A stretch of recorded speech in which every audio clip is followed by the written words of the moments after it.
Ice cream তো সকলেই পছন্দ করে বন্ধুরা, বাচ্চা থেকে বড়।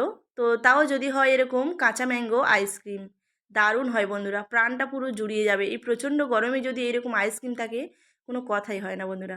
3টে আম ভালো করে গাছ থেকে পেড়ে এনেছি, ছাড়িয়ে ধুয়ে আর সিদ্ধ করে এরকম পাল্পটা বের করে নিতে হবে। পাল্প বের হয়ে গেলে ওর মধ্যে একটু জল দিয়ে দেব পরিমাণ মতো, আর দিয়ে দেব চিনি পরিমাণ মতো, আর দেব একটু বিট লবণ। তারপরে দেব জলজিরা 2 প্যাকেট, আর দেব চাট মশলা। লবণটা একটু বুঝে দিতে হবে, যেহেতু চাট মশলা আর জলজিরাতেই লবণ থাকে। ভালো করে মিশিয়ে নিতে হবে। আর কিছুই না বন্ধুরা, আমের কালার আনার জন্য একটু ফুড কালার দিয়েছি। দিয়ে এরকম আইসক্রিম মোল্ডের মধ্যে ভালো করে মিশিয়ে ভরে নিতে হবে। তারপরে এটা মুখটা বন্ধ করে দিতে হবে আর ওভারনাইট রেখে দেব ফ্রিজের মধ্যে। আর এটা দুপুরবেলা বের করব, দারুণ হবে বন্ধুরা একদম।